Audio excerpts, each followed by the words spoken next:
In those days, in the days when heaven and earth were created, in those nights, in the nights when heaven and earth were created, in those years, in the years when the fates were determined, when the Anuna gods were born, when the goddesses were taken in marriage, when the goddesses were distributed in heaven and earth, when the goddesses became pregnant and gave birth, the senior gods oversaw the work, while the minor gods were bearing the toil. The gods were digging the canals and piling up the silt in Arali. The gods, crushing the clay, began complaining about this life. At that time, the one of the great wisdom, the creator of all of senior gods, Enki, lay on his bed, not waking up from his sleep. In the deep Angur, in the subterranean wood, the place the inside of which no other god knows. The god said, weeping, "He is the cause of the lamenting." Nama, the primeval mother who gave birth to the senior gods, took the tears of the gods to the one who lay sleeping, to the one who did not wake from his bed, to her son. "Are you really lying there asleep and not awake?" The gods, your creatures, are smashing the air. "My son, wake up from your bed.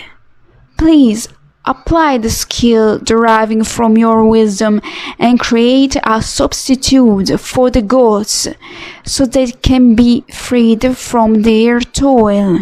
At the word of his mother, Nama, Enki rose up from his bed. In Al-Ankug, his room for pondering, he slapped his thighs in annoyance. The wise and intelligent one, the prudent of skills, the fashioner of the design of everything brought to life bird goddesses. Enki reached out his arm over them and turned his attention to them. And after Enki, the fashioner of designs by himself, had pondered the matter, he said to his mother Nama, "My mother, the creator you planned will really come into existence. Impose on him the work of carrying baskets. You should need clay from the top of the Abudu. The bird goddesses will nip off the clay, and you shall bring the form into existence. Let Ninma act as your assistant, and let Ninima, Susiana, Ninmada, Ninbarag, Ninmug, and Ninguna stand by as you give birth. My mother, after you have decreed his fate, let Ninma impose on him the work of carrying baskets." Enki brought joy to their heart. He set a feast for his mother Nama and for Ninma. All the princely bird goddesses ate delicate reed and bread. All the senior gods praised him. "O Lord of wide understanding, who is as wise as you?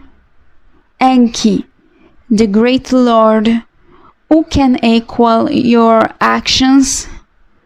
Like a corporeal father, you are the one who has the me of deciding destinies. In fact, you are the me." Enki and Ninma drank beer.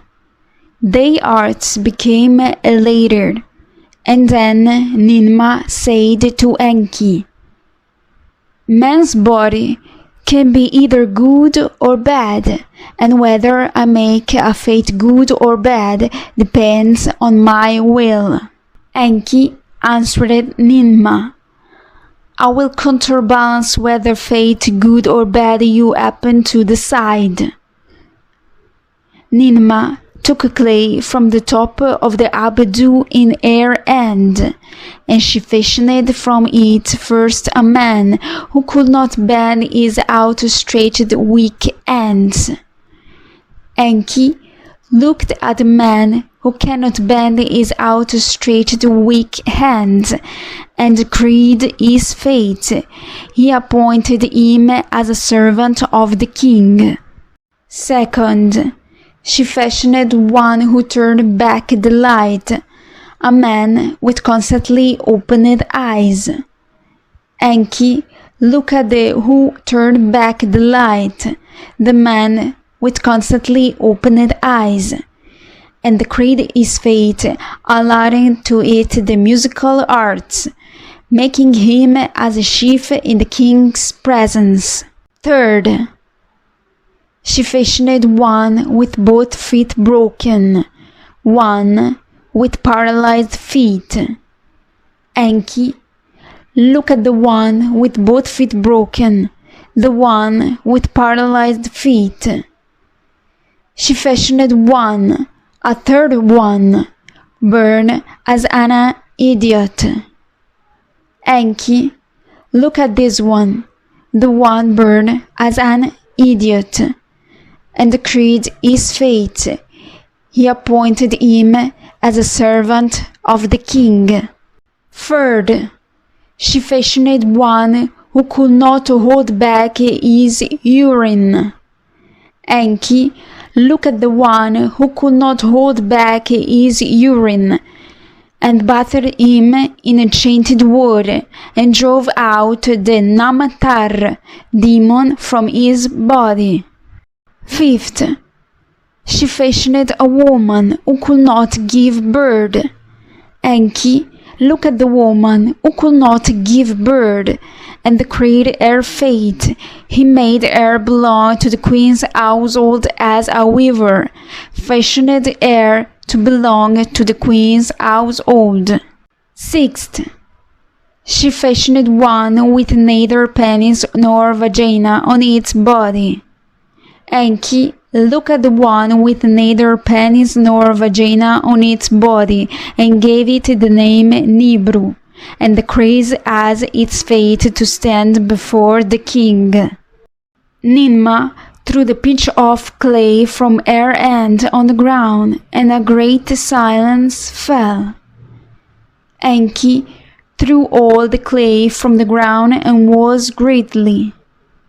The great Lord Enki said to Ninma, I have decreed the fate of your creatures, and given them their daily bread.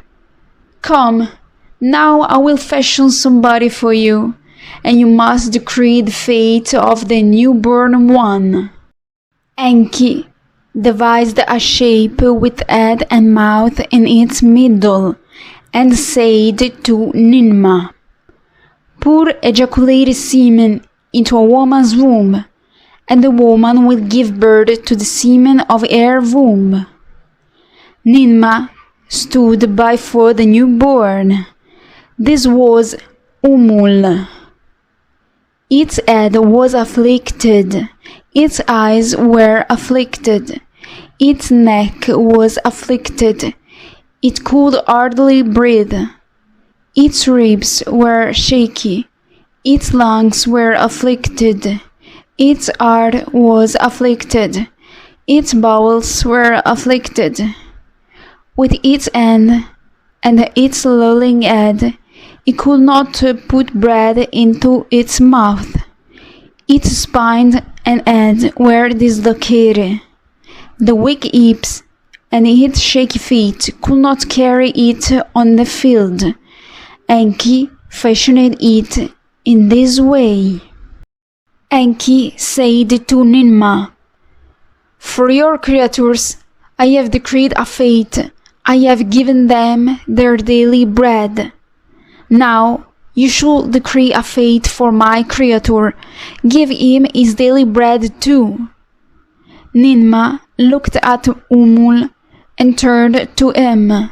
She went nearer to Umul, asked him questions, but he could not speak.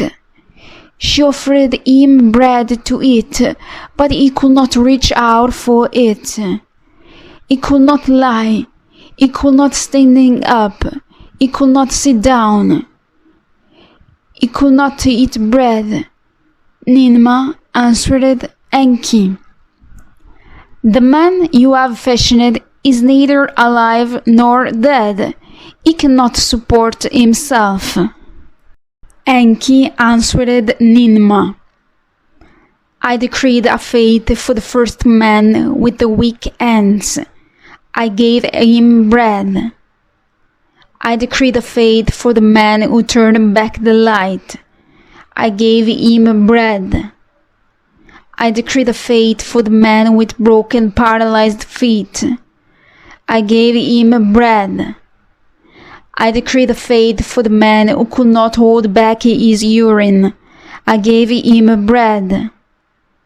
I decreed a fate for the woman who could not give birth. I gave her bread. I decreed a fate for the one with neither penis nor vagina on its body. I gave it bread, my sister. Enki replied to Ninmah, Who could change the words that left your mouth? Remove Umul from your lap. Who can oppose this? The man whom I shape. After you, let him pray. Today, let my penis be praised. May your wisdom be confirmed. Proclaim your glory, my sister, the heroic strength, the song, the writing. The gods who heard, let Umul build my house. Ninmah could not rival the great Lord Enki. Father Enki, your praise is sweet.